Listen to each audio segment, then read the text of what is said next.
జై శ్రీమన్నారాయణ. శ్రీమద్భగవద్గీత 17వ అధ్యాయము శ్రద్ధాత్రయ విభాగయోగము 10వ శ్లోకము. యాతయామం గతరసం పూతి పర్యుషితించయత్ ఉచ్చిష్టం అపి చ అమేధ్యం భోజనం తామసప్రియం. ఓం.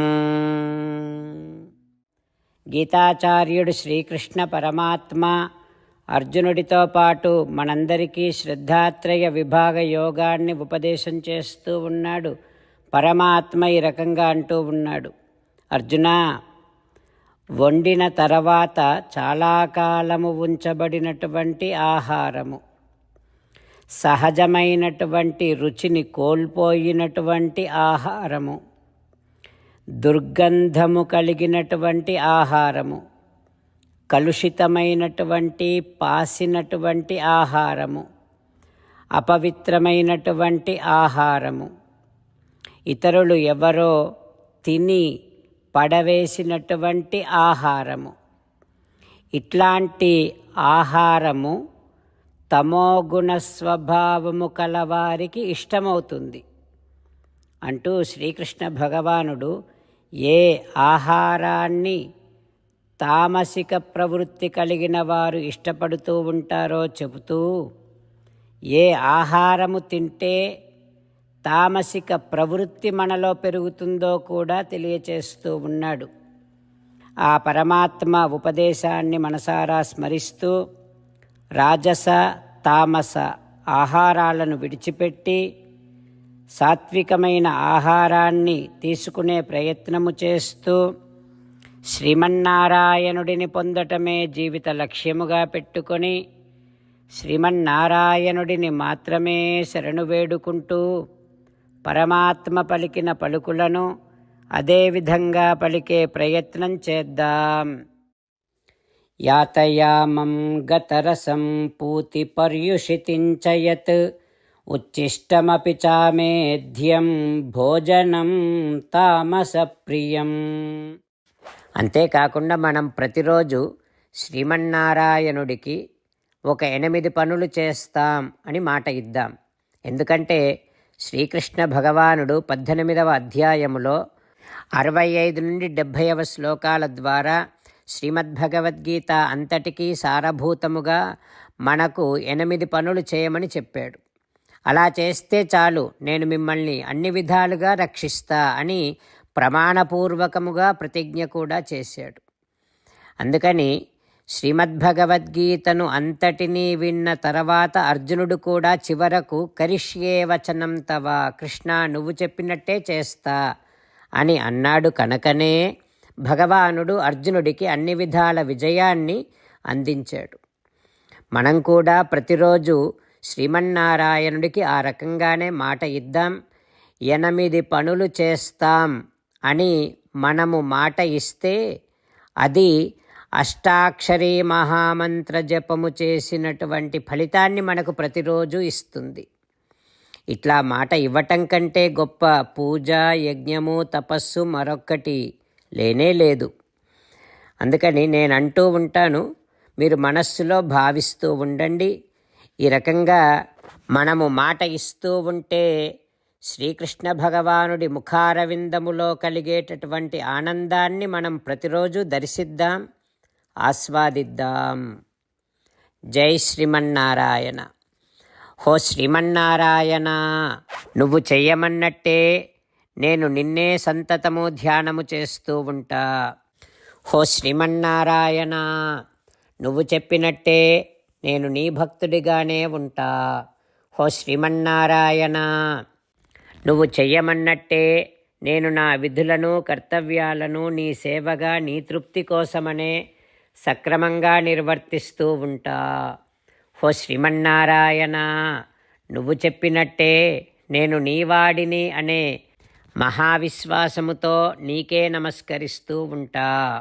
ఓ శ్రీమన్నారాయణ, మామేకం శరణం వ్రజ, నన్ను ఒక్కడిని మాత్రమే శరణు వేడుకో అని నువ్వే అన్నావు కనుక నేను నిన్ను ఒక్కడిని మాత్రమే శరణు వేడుకుంటా. ఓ శ్రీమన్నారాయణ, మా శుచః, ఇక దుఃఖించకు అని నువ్వే నాకు భరోసా ఇస్తున్నావు కనుక నేను ఇక దుఃఖించను. ఓ శ్రీమన్నారాయణ, నువ్వు చెప్పినట్టే నువ్వు నా కోసమని అనుగ్రహించినటువంటి శ్రీమద్భగవద్గీతను ప్రతిరోజు కనీసము ఒక్క శ్లోకాన్నైనా జ్ఞాపకం చేసుకుంటూ శ్రీమద్భగవద్గీతను అనుసంధానము చేస్తూ ఉంటా. ఓ శ్రీమన్నారాయణ, నువ్వు చెప్పినట్టే నువ్వందరి కోసమని చెప్పినటువంటి శ్రీమద్భగవద్గీతను తెలియని భక్తులందరికీ తెలియచేసే నా వంతు ప్రయత్నాన్ని నేను నిరంతరము కొనసాగిస్తూనే ఉంటా. ఓ శ్రీమన్నారాయణ, నేను నువ్వు చెప్పినట్టే చేస్తా, నీకు నచ్చినట్టే ప్రవర్తిస్తా, నీకోసమే పని చేస్తూ ఉంటా. కరిష్యే వచనం తవ. ఇప్పుడు శ్రీమద్భాగవతాన్ని అనుసంధానం చేసుకుందాం. శ్రీమద్భాగవత గ్రంథానికి నమస్కారం. నిగమకల్పతరోర్గళితం ఫలం సుఖముఖాదమృతద్రవసంయుతం పిబత భాగవతం రసమాలయం ముహురహో రసికా భువి భావుకాః. శ్రీ సుఖయోగీంద్రుల వారికి నమస్కారం.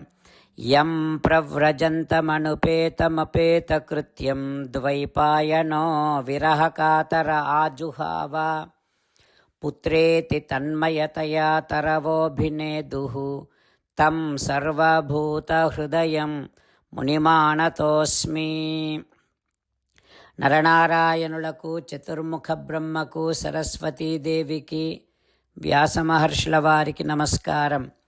నారాయణం నమస్కృత్య నరం చైవ నరోత్తమం దేవీం సరస్వతీం వ్యాసం తతో జయం ఉదీరయేత్. ఓం హరయే నమః. శ్రీమద్భాగవతము దశమస్కంధము 10వ స్కంధములో 342వ రోజు. సూత మహానుభావుడు శౌనకాది మహర్షులందరికీ ప్రవచనం చేస్తూ ఈ రకంగా చెబుతూ ఉన్నాడు. ఓ మహర్షులారా, శ్రీ సుఖయోగీంద్రుల వారు పరీక్షిన్నరేంద్రుడికి శ్రీమద్భాగవతాన్ని ఉపదేశం చేస్తూ ఇలా చెబుతూ ఉన్నాడు. ఓ పరీక్షిన్నరేంద్ర, శ్రీకృష్ణ భగవానుడి యొక్క దివ్యమంగళ విగ్రహ సౌందర్యాన్ని, స్వామి చేసినటువంటి ఆశ్చర్యకరమైనటువంటి చేష్టితములను పరస్పరము చెప్పుకుంటూ గోపికలంతా ఆ కృష్ణునిలోనే లగ్నమైపోయారు. ఇంతలో హేమంత ఋతువు వచ్చింది. ఆ ఋతువులోని హేమంతే ప్రథమే మాసి నందవ్రజ కుమారికాః. ఆ ఋతువులోని మొదటి నెలలో గోపికలందరూ కాత్యాయనీ వ్రతాన్ని ఆచరించారు. ఆ మాసమంతా కూడా గోపికలు కేవలం హవిష్యం భుంజానాః, హవిష్య అన్నాన్నే భుజించారు. అంటే పెసరుపప్పు, బియ్యం ఈ రెంటిని కలిపి ఉడికించిన అన్నాన్ని మాత్రమే గోపికలు ఆ నెల అంతా కూడా భుజించారు. అయితే అది చలికాలం. అహములు సన్నములయ్యను దహనము హితమయ్యే. ఆ చలికాలంలో పగటి సమయం తగ్గిపోయింది. అందరికీ మంటల వెచ్చదనం ఇష్టమయ్యింది. చెంగల్వ విరుల గంధము మంగళముగ గ్రోలుచున్న మధుపములొప్పే. ఆ హేమంత ఋతువులో కలువ పువ్వులు పరిమళాలను అంతటా వ్యాపింపచేస్తూ ఉన్నాయి. తుమ్మెదలు ఆస్వాదిస్తూ ఉన్నాయి. అట్లాంటి ఋతువులో గోపికలు కాత్యాయనీ వ్రతాన్ని చేశారు. గోపికలంతా ఆప్లుత్య అంబసి కాళింద్యాః జలాంతే.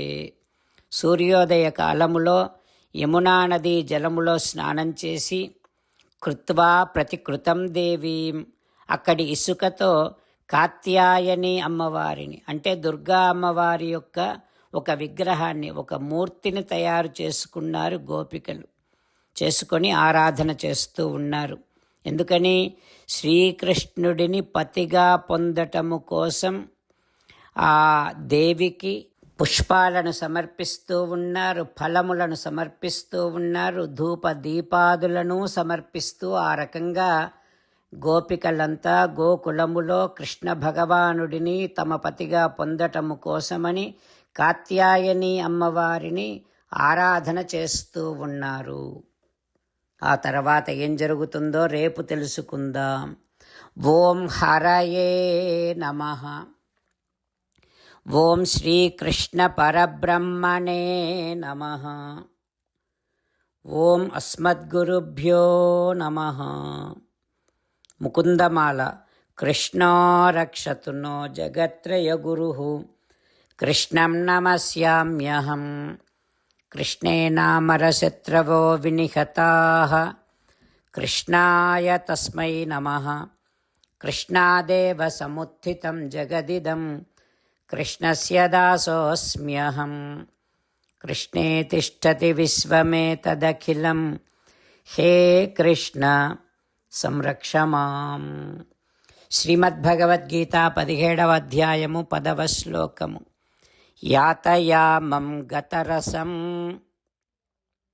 పూతి పర్యుషితించ యత్. ఉచ్ఛిష్టమపి చామేధ్యం భోజనం తామసప్రియం. యాతయామం గతరసం పూతి పర్యుషితించ యత్. ఉచ్ఛిష్టమపి చామేధ్యం భోజనం తామసప్రియం. శ్రీమన్నారాయణ కరిష్యే వచనం తవ. సర్వం శ్రీకృష్ణార్పణమస్తు. జై శ్రీమన్నారాయణ.